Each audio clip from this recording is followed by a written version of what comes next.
Hi everyone, I'm Jay with Two Guys in a Ride, September 2024 in beautiful Shorewood, Minnesota. I'm here with Randy Geyer again, showing off his beautiful 1960 Impala.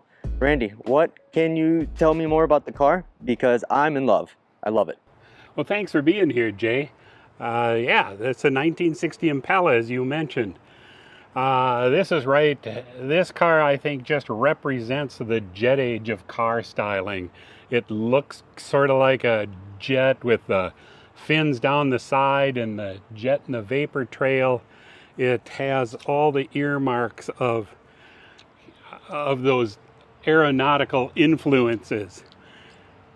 I remember when I was a little kid, and I probably was around 7 or 8 or 9 years old, and I saw one of these on the street, and I thought, wow, I saw this jet on the side, or what I think is a jet, and like I say, the vapor trail from that jet, and I thought as a little kid, that is the coolest thing I have ever seen. And I thought, when I grow up, I'm going to get one of those someday, and sure enough, I did.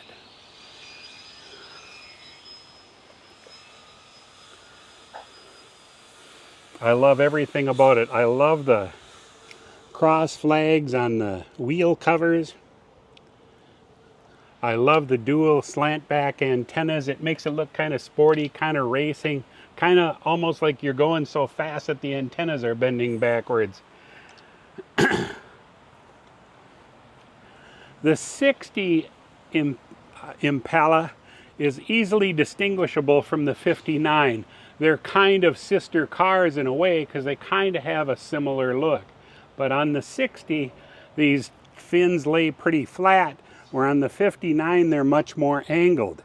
Also on the 59, you had the cat's eye type tail lights instead of the three unique ones. Now, if this was Impala was the very top of the line for Chevy in 1960. The next one down would have been Bel Air, and then there would just be 2 tail lights. And the one down from that was Biscayne, and it also had 2 tail lights. This car is interesting, I think, in that it has bumper guards, front and rear. Well, Randy, I have to ask, out of all your cars, everything else you own is Chrysler. Why this Chevy? Well, that is a good question.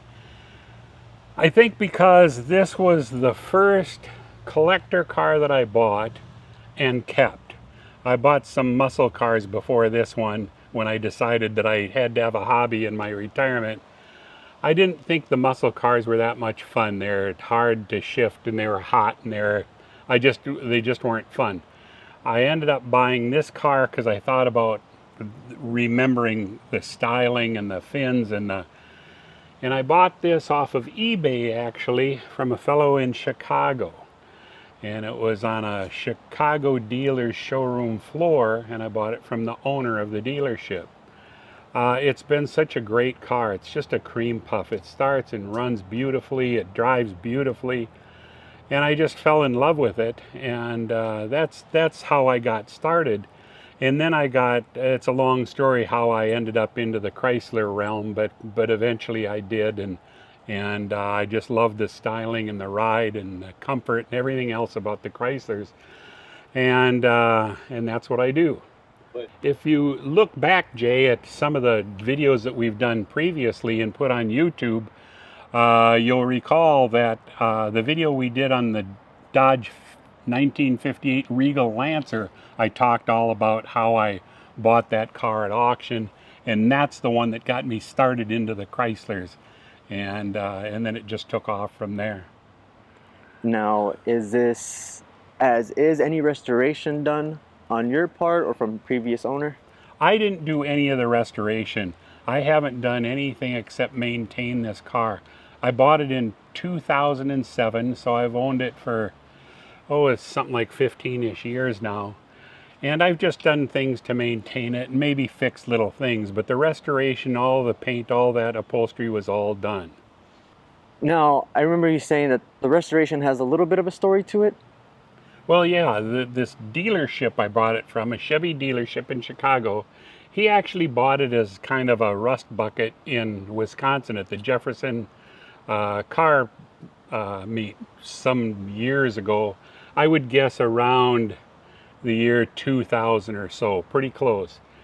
Then he brought it back. It was kind of a rust bucket, and he just had his body shop guys work on it in their extra time when the shop wasn't terribly busy.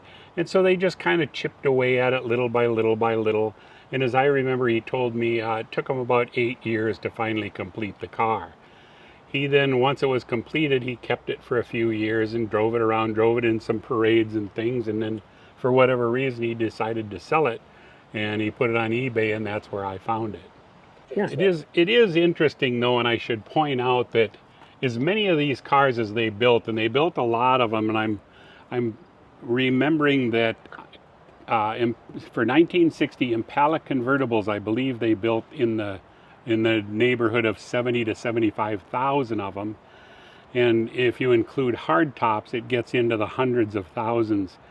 It's interesting, however, that you really rarely see them around, and you almost never see them in this kind of condition. I want to point out while we're walking by too that this one has the rocker molding trim, which is also unusual.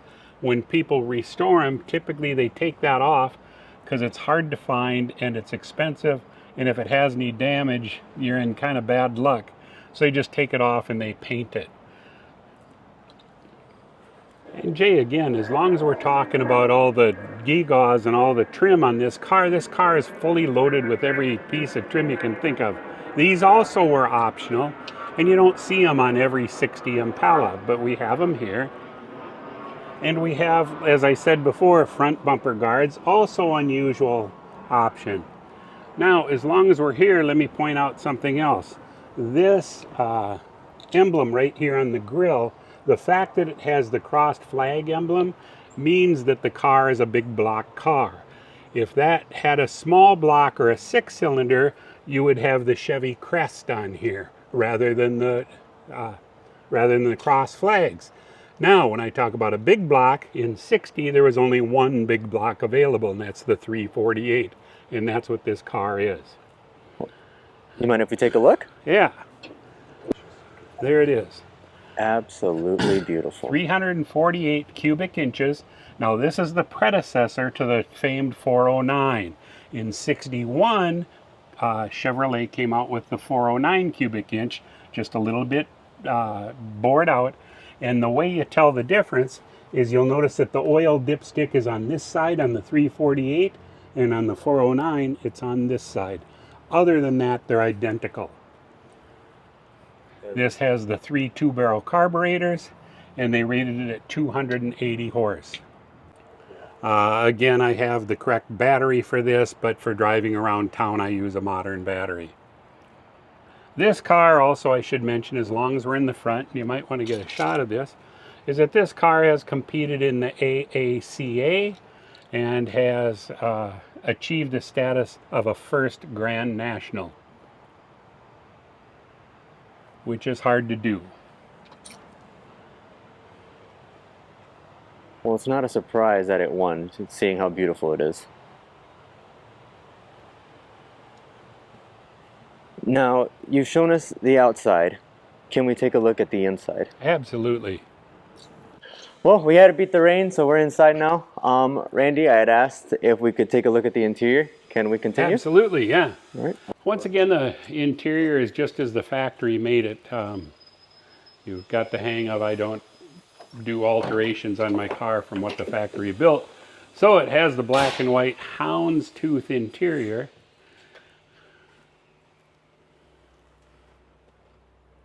I notice here on the dash that each individual info is in its own separate pod. Is that standard for the Impala? Yeah, it is. They did that in 59 and 60, and a lot of people say that is the most beautiful dash ever made in a car at any time. I don't know if I necessarily agree. I've seen some beautiful dashes in some of these cars, but it certainly is outstanding. There's no question. I'm a big fan of that beautiful steering wheel and the center speedometer here. Yeah. And again, we got power steering. Now this one doesn't have power brakes, so that's kind of interesting, but it brakes just fine and doesn't bother me. It has a front and rear speaker for the radio. The radio, we should mention, by the way, in most all of my old cars, they're tube type radios. They're not transistorized like today's modern radios. So when you turn the radio on, you have to wait for, something like 30 seconds or thereabouts for the tubes to warm up. Now, you got to be an old guy like me to understand what the heck I'm talking about. But yeah, you used to have, just like your TV at home, you had to let it warm up before it came on. So, and then this right here is the rear speaker? Yes, it is, yeah. You know, when Rob was young, I think he's got permanent grill marks from one of these. That happened occasionally. I will say, with the material and the big couch seat, this is the greatest way to get a date closer. Now this car has an automatic transmission, 2-speed power flight, they called it. It's very smooth. You barely notice it shift at all. So yeah, very smooth, nice driving car. We talked about the sound of the car. It just has this kind of throaty rumble to it. It's not loud and it's not obnoxious, but it's just really pleasing to the ear, and it just makes you want to just putt around for hours and just listen to it. It's music, it truly is. No, this is absolutely a statement car. Even in the quick ride that we took to get it back here in the shop, you could see the wings of the car as you're driving in the side view mirrors. So tell me, Randy, what is one of your most favorite memories with this car? That's a good question. Just driving it, just cruising in it, it's just such a pleasure and such a treat to drive in it. Now, it's interesting too, on some of the other videos we talked about some of my cars and all the power options and power windows and powers and all this stuff. Now this car conversely has power nothing at all. It has crank windows, and it has, I'm even looking at the rear view mirror on the dash. You actually have to reach up and flip it from night to day yourself manually when there's a car and his headlights are gleaming in your face. Can you imagine burning all those calories, having to reach way up there and click that little switch? Oh my gosh, way too much work. That's for the working man, not an executive like me. Oh, that's because it was a Chevy. It was an everyman's car. You're right, Jay. That's the way it is, yeah. It was an affordable car. Well, thanks again, Randy, for sharing another beautiful car out of your collection. It was truly a pleasure, especially with a beautiful Impala like this. Thank you, Jay. It's been fun having you. Thanks for watching.